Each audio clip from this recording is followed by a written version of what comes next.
Guys, ito yung binaklas kong washing machine na Electrolux na EWT 113PH. So, ito hindi na natin ikakat to, no? Long video to. Ituturo ko lang sa inyo kung paano ibalik ulit, no? Usually, ang lagi nating pinapalitan pag may tagas itong water seal and bearing maingay. So, pag yan ang nasira, lahat ng buong unit baklas yan. Bababa mo lahat. So, katulad nung unang video nito, baklas lahat yan. Ngayon naman, i-ano natin kung paano nagpa-function to. Tsaka i-demo ko na rin kung paano pag parang review lang, pagbalik natin. Ayan. Actually, hindi pa sira to eh. Meron na lang ako nagamit. Masyado lang wala akong place. Yan. So, unahin na natin to sa bearing, no? Dito. Diba? Ito yung pantaas, no? Yung nandito sa drum. Yung kumakapit sa drum. So, pukin na natin. Lagyan na lang natin ng ano. Para hindi na masyadong masira. Pwede pa itong mga bearing na ito eh. Pang emergency, yung wala akong mabili, hindi ko nang patakbuhin. Yan. Ito na lang muna, no? So, itong dalawa na ito, no? Yan ang laging unang-una eh. Ito yung papalitan natin, pero bago makakuha, harap at saka ilalim. Babaklasin mo. Guys, pag nag-ano tayo ng bearing, dito natin papaluin sa outer. Wag dito sa inner kasi pag made in China, wala na kaagad. So, dito sa yung outer, no? Medyo matigas to eh. Yan. Ganyan katigas. Ito ang gamitin natin, no? Pag pinukpok mo sa inner yan, wala na yan.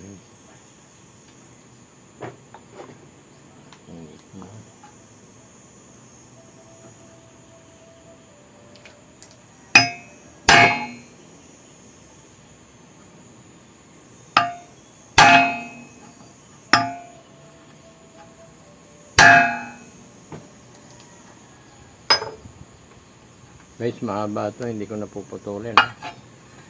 Yan na, ito. Yan na lang natin ang ano.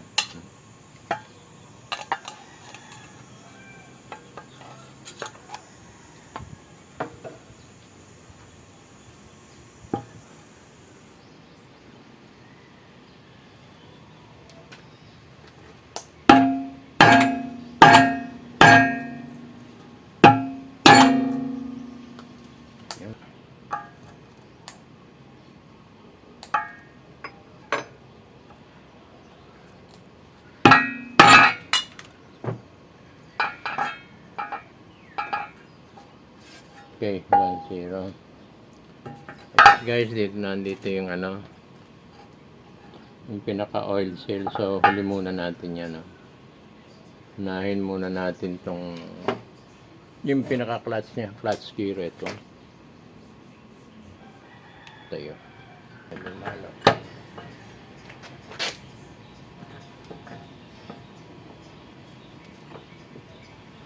Yan. So, pwede natin paluin sa ayan. Ayan na. So guys, ito naman inner diameter ang papaluin natin dahil loaded na nito eh. So pag pinalo natin yung outer, may iwan yun sa gitna, nakaload na dito. So may hirapan siya. So para sabay-sabay bumaba, inner naman to, sakto. Yung inner diameter ng bearing.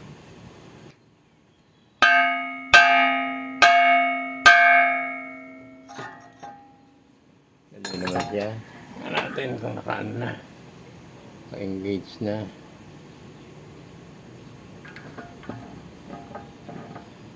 So guys, meron siyang pagtatanggalin mo talaga, meron siyang ring na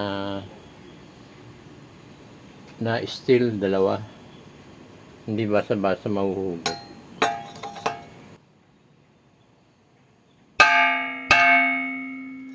Okay. Okay, lapat na siya. So, maganda pa ito guys ha. So, pwede na natin ilagay yung bearing. Yung oil seal. Yung water seal niya.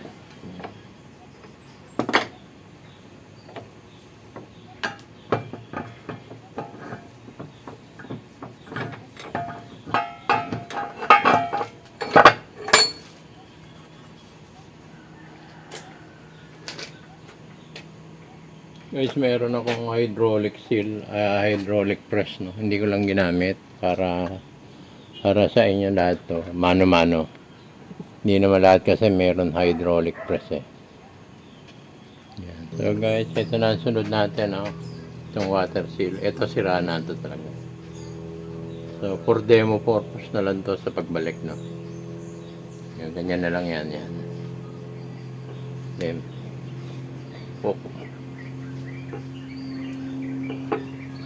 na lang sa inner or outer kung saan siya masaya.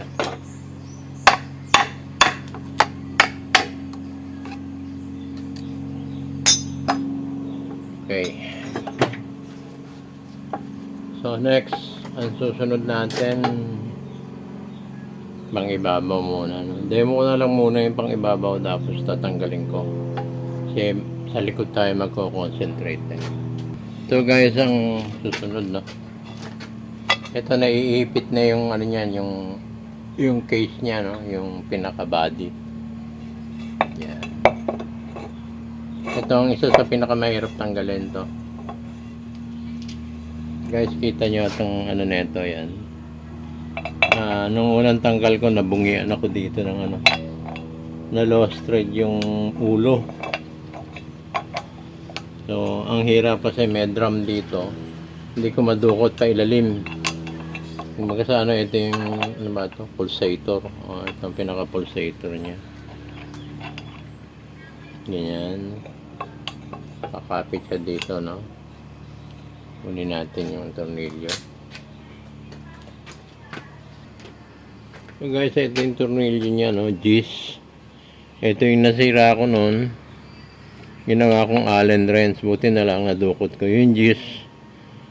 Hindi ko malaman kung paano ko nailabas nun, kalimutan ko na, pero bumilog to eh, hindi ko na ano. Natin siya ng ano.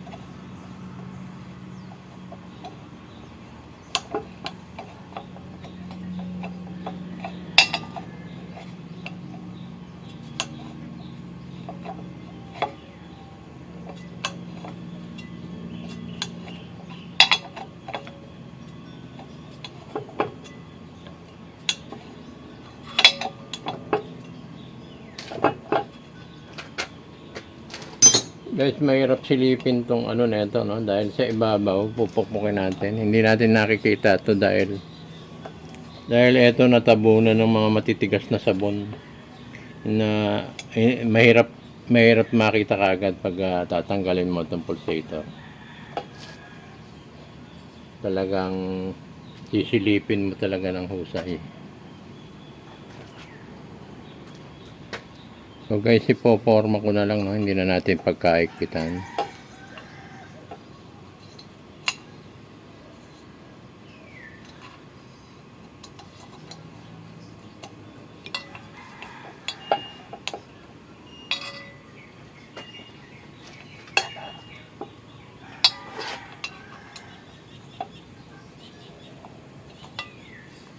Mali.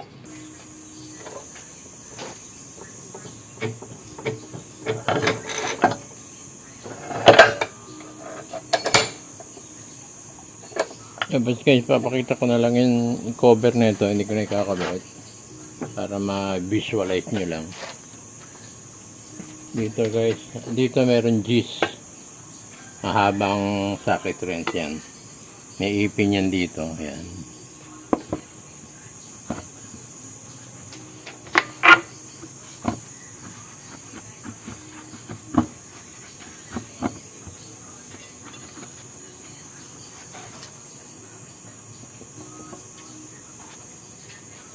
Ayan. So ganyan yan, no? Atake na lang to, papaluin to. Ayan. Ayan. So ito casing na to, yung pinaka stainless tsaka yung plastic, dalawa pa yan. Ganyan. Okay. So itong pang ibabaw, kompleto na tayo, no? Punta tayo sa ilalim, tanggalin muna natin to.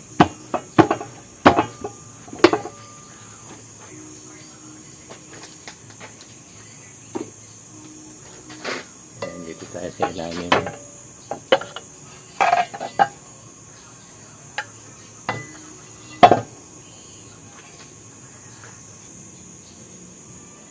So, next natin pang ilalim, guys. So yung bearing nito guys, 6205. Taas natin, medyo mataas na. So magkasaklob to. Ito ang ilalim niya, na. Ayan.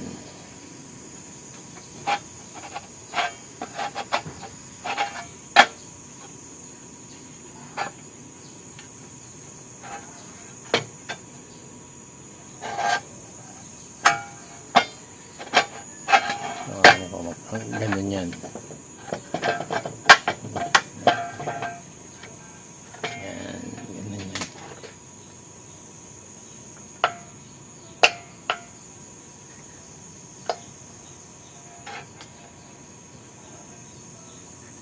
So, susunod natin guys na ilagay itong gear.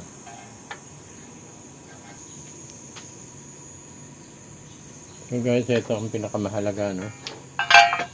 Ito yung nagko-control sa spin tsaka wash. Meron siyang ano dito, yung spring. Yung pinaka-spring niya nandito. Ayan, kailalim. So, buksan natin para makita niyo yung spring. One way lang siya.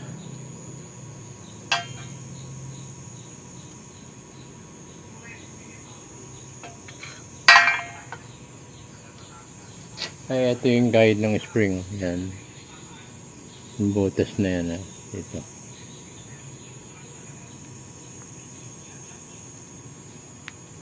Yan. Okay. Lagay ko muna dito. Ito guys, yung spring lapat na dapat yan dito. Ito yung kumukontrol ng spin. Pag sumikip to, mag-i-engage ang lahat. Pag naka-reverse, wash lang siya. Pag ganun-ganun lang yan. So, pag sumikip siya, aahatak tong pinaka-shafting lahat.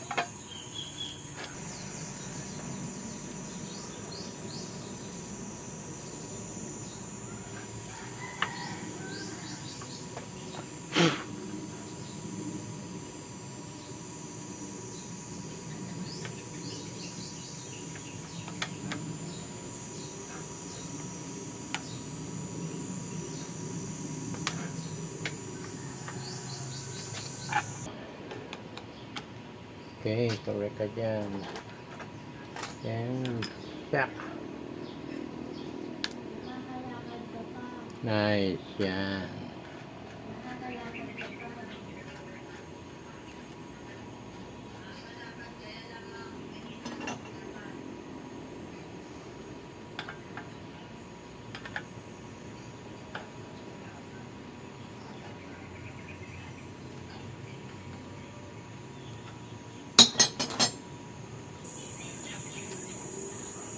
So guys, dito, ito nakasandal dito yan.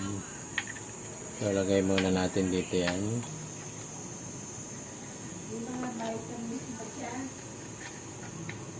Yun. Okay, good.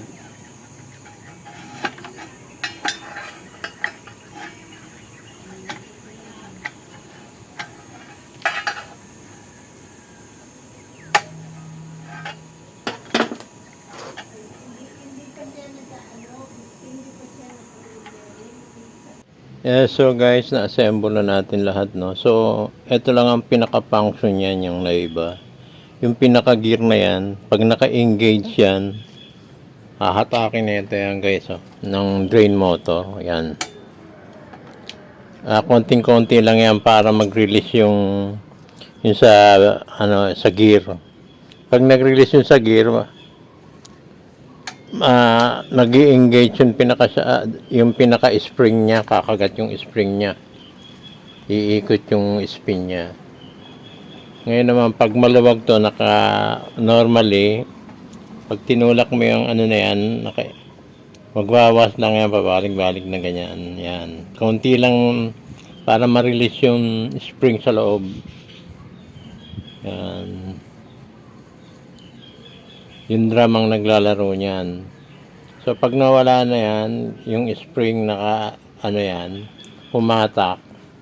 Yan, i-engage na yung na yan. Isa na lang yan. Masikip na, hindi mo na kayang yan. So, iikot na lahat yung pinaka na yan. Ganun lang ang purpose na itong Kaya yung pinaka-spring niya, pag lumuwag siya, magwawas yan. Pag hinatak na ito, pag nirelease na itong ganyan, mag-ano naman siya sa spin. Kaya na siya, ganun lang yan. Ang purpose lang naman natin dito, paano natin kinalas at inassemble. Kasi yan, kalas talaga lahat yung sa ilalim na yan. Yeah. Actually, ganito ang position yan. Yan.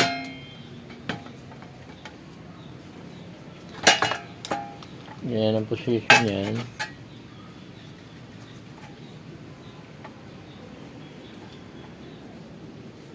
Yan, iikot yan, no?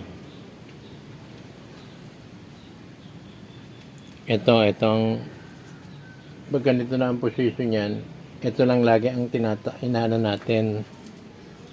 Kinakalas tong na ito? Wala sa isip ko. Ito ang kinakalas natin yan. Water seal.